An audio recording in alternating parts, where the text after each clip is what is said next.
Welcome. My name is Michael Guerrero.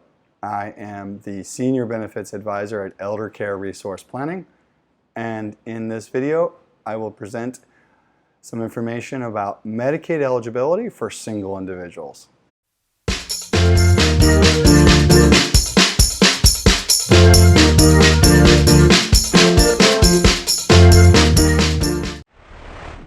Elder Care Resource Planning is a small family business driven to help other families unlock the financial assistance necessary to pay for a loved one's long-term care. We know that you're looking to learn more about Medicaid eligibility and benefits.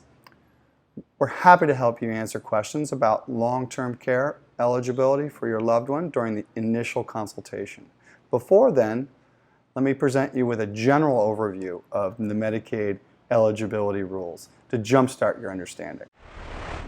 First of all, it's important to understand what Medicaid is. So Medicaid is like an umbrella. It covers many different programs offering health benefits for different groups of people. Medicaid's long-term care benefits are some of the most important for seniors and the disabled. What is long-term care? It's the ongoing assistance that somebody might need with bathing, dressing, eating, standing up, or going to the bathroom. If a senior needs help with 2 or more of these activities daily, then they qualify. Long-term care can be provided in an assisted living, at home, or in a nursing home facility. Medicaid could pay for care in any of these different locations. You might be thinking, what about Medicare? Medicare, the health insurance that most Americans over 65 have, covers doctors, hospitalization, and the first 100 days of rehab, but nothing beyond that.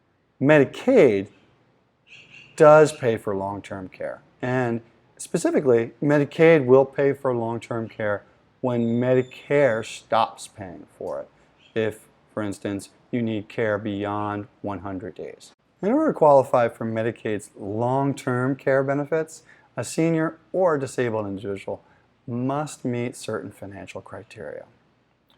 Although the rules in different states vary, the eligibility requirements are similar across the whole country. The first of the financial requirements is the income limit. In most states, an unmarried individual applying for Medicaid's long-term care benefits must have income of less than $2,250 per month. In some states, like New York or California, the income limit is much lower. However, if your income is over the limit, there still are ways you could qualify for Medicaid. This is why checking with a benefits professional is often crucial to a successful application. In your upcoming initial consultation call, one of our benefits advisors will go through your particular situation. You'll learn exactly what steps to take in order for your loved one to qualify and to begin to save on care. The second requirement for Medicaid concerns assets. Assets describes all kinds of property, such as checking or savings accounts, vacation homes, investments, retirement accounts, and vehicles. For the purposes of Medicaid, assets can be divided into 2 groups: exempt and non-exempt assets. Exempt assets are assets that Medicaid does not include when deciding on an application. Examples include the primary residence for the applicant and also 1 vehicle. In all states except for California, there are limits on the home equity. Don't worry if your loved one's home exceeds that limit. There are some possible solutions that we can discuss during the initial consultation call. Non-exempt assets are assets that Medicaid does consider.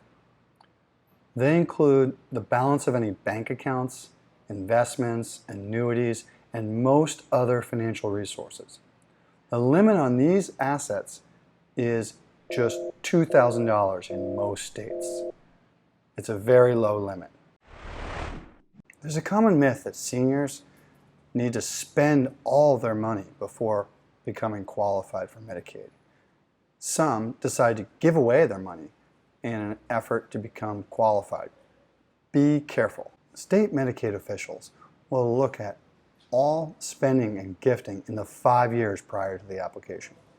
For example, if you apply in July 2018, officials will look at bank statements since July 2013. This is known as the look-back period. Some expenses during the look-back period are perfectly acceptable. Others result in a penalty delaying the start of benefits.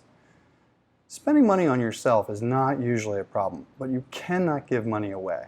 For example, you can buy a hospital bed for yourself, but you may be penalized for funding your granddaughter's college tuition. This is why it's very important to seek the advice of a professional benefits advisor. They can save you a lot of time, money, and additional stress. Let's illustrate these rules with an example. Let's look at the case of John. John lives alone in New Jersey. Recently, he had a hip fracture, and he's been in the hospital bedridden for the last 3 weeks. He's now going to go to Medicare-covered rehab in a skilled nursing facility. His doctors say he might never recover the full range of motion, and living alone will not be safe for him. He'd like to stay in the skilled nursing facility. He currently has $2,000 in Social Security income and $70,000 in the bank. He also has a home for which he's still paying the mortgage. The nursing home will cost $10,000 a month. He's afraid he won't have enough money to pay for it for as long as he needs it. Yet he still has too much money in savings to qualify for New Jersey Medicaid benefits. John was stuck and not sure what to do. He reached out to an advisor at Elder Care Resource Planning. We identified a solution.